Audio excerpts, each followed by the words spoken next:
Hello everyone, তোমরা সবাই কেমন আছো? আশা করছি খুব খুব ভালো আছো।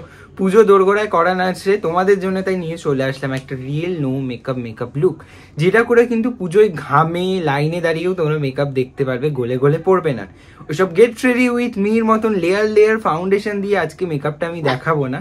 চলো তোমাদের সাথে ফুল ভিডিওটা শেয়ার করি। ভিডিওটা স্কিপ না করে পুরোটা দেখতে থাকো, আর হেল্পফুল হলে কমেন্ট করে জানো। এইবার ফার্স্ট প্রসেসে যাচ্ছি মিস্ট অ্যান্ড টোনার। স্কিনকে হাইড্রেশন রাখলাম, ওভার হাইড্রেট করবে না। বাইরের কোনো অকেশন থাকবে বা যেখানে এসি নেই সেই সমস্ত জায়গায় কিন্তু অবশ্যই জেল বেস ময়শ্চারাইজার ইউজ করার চেষ্টা করবে। দুটো ভালো অপশন বলে দিই, তোমরা পিএসি অ্যান্ড রিকর্ডের জেল বেস ময়শ্চারাইজার ইউজ করতে পারো। যে আফটার ময়শ্চারাইজার আমি এখানে ইউজ করছি সিলিকন বেস প্রাইমার। স্কিনটা দেখবে অনেকটাই তোমার এখনই কিন্তু ম্যাট হয়ে যাবে।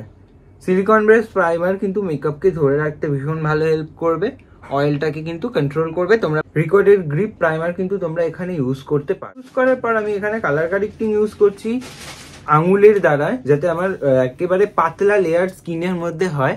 যেই জায়গায় প্রবলেম আছে শুধু সেই জায়গাতেই অ্যাপ্লাই করবো, সারা মুখে কিন্তু কালার কারেক্টিং দেবে না। কালার কারেক্টিং এই কিন্তু অলরেডি হাফ প্রবলেম ঢেকে গেছে। এবার ফাউন্ডেশন যদি ইউজ করো, ঠিক কতটা ইউজ করবে আমি তোমাদের সাথে এই ভিডিওটায় শেয়ার করছি।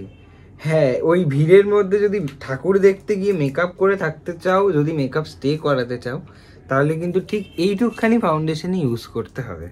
এটাকেই ভালো করে ব্লেন্ড করে নেবে। ফাউন্ডেশন আসে হাইলাইট, কনসিলার, কোনোটাই স্টেপ আমরা মানে এড়িয়ে যাব না, বাট আমরা সেটাকে মিনিমাল রাখবো। লাইক এইটুকখানি আমি কনসিলার অ্যাপ্লাই করলাম হাইলাইটের জন্য। একেবারে লাইট ওয়েট লেয়ার আমি মুখে ক্রিয়েট করেছি। এটাকে খুব ভালো একটা লুজ পাউডার দিকে সেট করবে।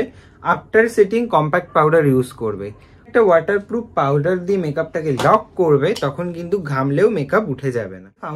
লুজ পাউডারের নাম বলে দিচ্ছি, একটা হচ্ছে অ্যাফলাইজার, সফারেল অ্যান্ড পিএসি।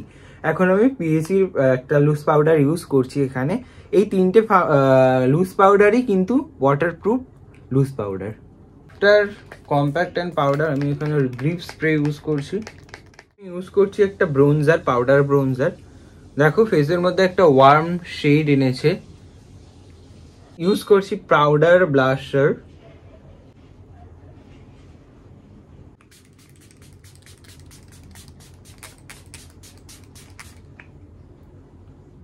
সো দেখো আমার আই মেকআপও কিন্তু ডান। এই লুকটার সাথে কেমন ম্যাচ করছে কমেন্ট করে জানিও। যেহেতু আমার আইব্রো গুলো প্রচুর মোটামোটা, আমি আর সেট করে দেখালাম। লিপসটাকে ড্র করে নিয়েছি একটা ব্রাউন কালারের লিপ লাইনার দিয়ে। তোমরা ইউজ করে নিতে পারো, তাহলে লিপটা একটু 3D এফেক্ট দেখতে লাগে। ব্রাইডালেও ইউজ করতে পারো, ভীষণ ভালোভাবে আউটপুট তোমরা পাবে। দেন আমি একটা নিউড কালার আর হাতের আঙ্গুল দিয়ে জাস্ট মিডলে ফিল করলাম। আউটলাইন করা লিপসের মধ্যেই কিন্তু একটা নিউড শেড আমি জাস্ট আঙ্গুল দিয়ে পুট করে দিয়েছি। লাইক এরকম একটা নিউড শেড কিন্তু এসেছে।